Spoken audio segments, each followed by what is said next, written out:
জান আপনি ব্যাগটা তো আমার রিক্সা ফালাইয়া ভিতরে চলে গেছেন, আমি আপনার পিছনে পিছনে দৌড়ে গেলাম কিন্তু আপনারা তো পাইলাম না।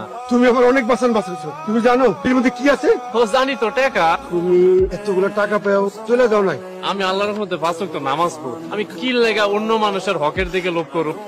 রাখ, আপনার টাকা আপনার কাছে রাখেন। তাছাড়া আমি তো পুরস্কার পেয়ে গেছি। পুরস্কার পাইছো মানে কিভাবে? আমি আমার মনের শান্তি পেয়ে গেছি। মনের শান্তি টাকা পয়সায় হয় না। আমি তোমার খুশি হয়ে টাকাটা দিয়ে দিচ্ছি। জান আজান হইতেছে, আমি নামাজে যাবো মসজিদে। এতে এমন ভালো লোক এখনো আছে ভাই আলী। তুমি কোথায় আছিলে? তোমার কত খুঁজছে এই শহর ঘুরে, কোথাও পাইনি। কেন ভাইজান? আল্লাহর একজন ইমানদার ব্যক্তি, তোমার আমি খুঁজুম না। সব উপর আল্লাহর মেহেরবানি। তো কই থাকো? আল্লাহর এত বড় দুনিয়ায় এক কোনায় থাকি আর কি। পারে যখন আমার প্রয়োজন হবে। এই আল্লাহর এত বড় দুনিয়ায় কোথায় তোমার আমি খুঁজুম?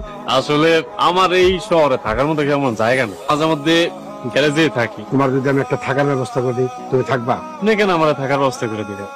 তুমি আমার কত বড় উপকার করছো, তার জন্য কি আমি এই সামান্য উপকারটা করতে পারি না? প্রতিদান হিসাবে আমি তো কোনো কিছু নিতে পারবো না। ভাই হিসেবে এটা আমি কিছুই করতে পারবো না। এই যেমন কইছেন, আমি যদি কোনোদিন কোনো দরকার পড়ে আপনার কাছে আসবো কথা। এখন আমার নিয়ে আমার বাসায় চলো।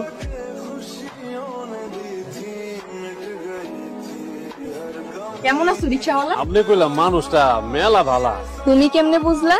এই যে আপনি আমার মাফ করে দিচ্ছেন, আপনি আমার কথা শুনে হাসতেছেন কে? এই জীবনে কেউ বিনা অপরাধে আমার কাছে মাপ চাইতে আইছে। না না, আমি কইলাম অনেক অপরাধী। কাইল রাইতে আপনার মনে কষ্ট দিচ্ছে, আমি কাইল রাইতে সারা রাত ঘুমাইতে পারি না। অপরাধের কথা কইতাছো আলী? যে কাইল রাতে আমি আপনার এই কাস্টমার করছি, এটা একেবারে আমার পোয়া ঠিক হয় না।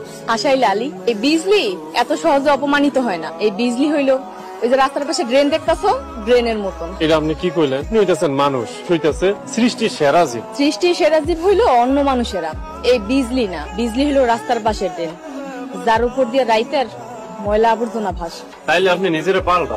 চাইলে কি পালানো যায়?